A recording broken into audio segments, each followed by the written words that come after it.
A fire severely damages a 16-unit apartment building on La Crosse's south side this afternoon. No injuries have been reported as of yet, thanks in part to the quick actions of a neighbor. News 8's Mark McPherson is live at the scene with the latest. Mark. Yeah, Mike, the fire started somewhere around 3 this afternoon at this apartment building on 22nd Street here in La Crosse. It started in an apartment on the second floor. As you can see, that's where most of the damage is. And it quickly spread from the apartments up near the roof, usually on the second floor. That's where the most severe damage is. Now, firefighters arrived within minutes and started putting water on it. There is, they say, severe damage on the second floor. There is water damage on the first floor.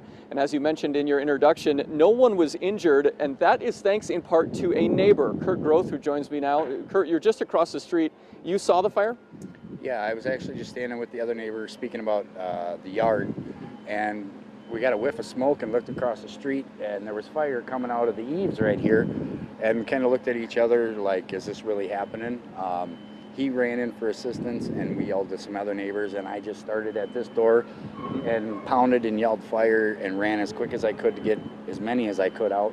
And there was you said there was a man with his son on the second floor. Right here in this apartment on the end, the man, I know he has a younger child, and it's nap time, and of course they were sleeping. Luckily, a friend had the phone number and called him. Well, he couldn't get out because the fire was in his way, so he kicked out the board, and we connected eyes. He said, "You sure he got my son?" And I said, "Yeah," and he handed me the boy. We got the boy down, and then of course he came down the pole, and you know, thank the Lord he was on our side today. You know. Yeah. What was that like when you saw the fire and you knew, you had to do something to get people out?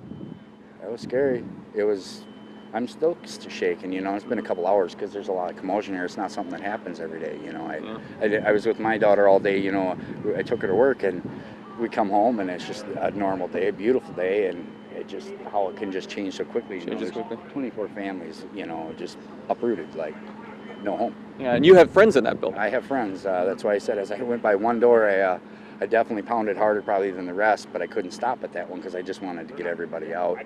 But thank the Lord, some weren't home, and everybody got out. Yeah. All right, thanks in large part to you. Thank you so much for talking with us, Kurt. Now, right now, the fire department says they're not exactly sure of what started the fire, but they are investigating. As you can see, firefighters are still on scene. In fact, they're starting to get some belongings of people out of these apartments, but for right now, none of those apartments are habitable tonight. Joining us live from the south side, I'm Mark McPherson. Back to you, Mike. All right, thanks a lot, Mark. And again, luckily, no one injured in that fire.